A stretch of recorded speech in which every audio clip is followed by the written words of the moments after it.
Italian সেরিয়াতে Napoli টানা তৃতীয় ম্যাচে পয়েন্ট হারিয়েছে এবং এবার তারা পয়েন্ট হারালো লাৎসিওর সঙ্গে, যেখানে তারা পিছিয়ে পড়েছিল, এরপর সমতায় ফিরেছিল, এরপরে আত্মঘাতী গোলে এগিয়েও গিয়েছিল, কিন্তু শেষ দিকে গিয়ে দিয়ার গোলে লাৎসিও সমতায় ফেরে 2-2 গোলে দারুণ একটা ম্যাচ শেষ হয়েছে।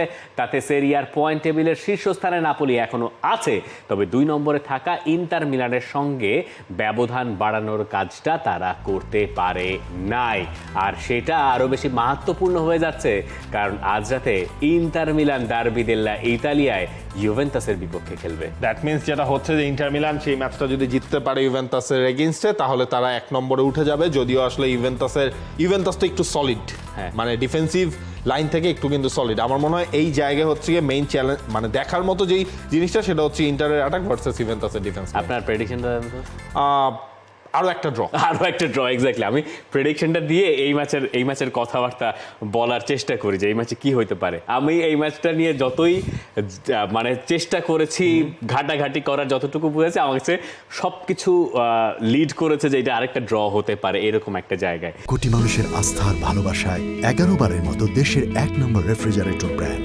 ওয়ালটন। ইন্টার মিলান শেষ ম্যাচটাতে জিতলো ফিওরেন্তিনার সঙ্গে, এই যে আরেকটা সুযোগ নাপোলি তাদেরকে দিয়ে দিল, এবং এখন মনে হচ্ছে নাপোলি বোধহয় খেই হারাচ্ছে, যেটা নাপোলির কাছ থেকে আসলে হতাশার। এবং নাপোলি তো লাস্ট 3-4টা ম্যাচে তো সেই পয়েন্ট হারালো। তো সেইখান থেকে এই যে ইন্টার মিলানের জন্য এই ম্যাচটা জেতাটা ফরজ হয়ে গেছে, কিন্তু ব্যাপারটা এরকম যে ইউভেন্টাসের মাঠে আপনি খেলতে যাচ্ছেন, ইউভেন্টাসের ডিফেন্স ভালোই আছে, কোনো সমস্যা নেই, এবং একই সাথে কিন্তু কলোমুয়ানির কথা ভাবতে হবে। যদিও আমরা 2 থুরামকে মনে হয় দেখতে পাই কিনা, এক পাশে মার্কাস থুরাম হয়তো খেলবেন ইন্টার মিলানের, কিন্তু তার ভাই থুরাম ইউভেন্টাসে স্টার্ট করতে পারেন কিনা একটু সংশয় জায়গা আছে। আবার ফ্রন্ট লাইনে কলোমুয়ানির সঙ্গে আমরা কাকে কাকে দেখবো? এমবাঙ্গুলা তিনি তো গোল করলেন, চ্যাম্পিয়ন্স লিগে গোল করলেন, তারপরে ওয়েস্টার্ন ম্যাকিনি তাকেও রাখার কথা, থাকারও কথা। কনসেসাওকেও বোধহয় এই ম্যাচে ফেরানো হতে পারে নিকো গঞ্জালেজকে বসিয়ে রেখে, এরকম শোনা যাচ্ছে। দেখা যাক শেষ পর্যন্ত কি দাঁড়ায়।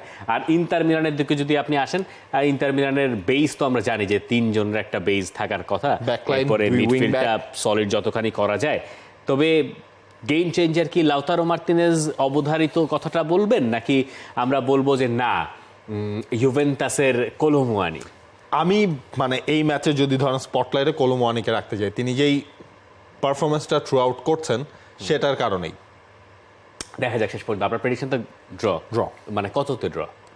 1-1 অনেক সেফ খেললাম আমরা, 1-1 ড্র বলে মনে হচ্ছে আমাদের কাছে। আপনার কাছে জানতে চাই আপনার প্রেডিকশন, ইতালিয়ান সেরিয়াতে ডার্বি দেল্লা ইতালিয়ায় জিতবে কোন দল, নাকি আমাদের মতোই আপনার প্রেডিকশন হবে draw? For more updates, subscribe to our YouTube channel and click on the bell icon. Follow us on Facebook and Instagram. Download T-Sports app to enjoy exciting games and highlights. Visit tsports.com.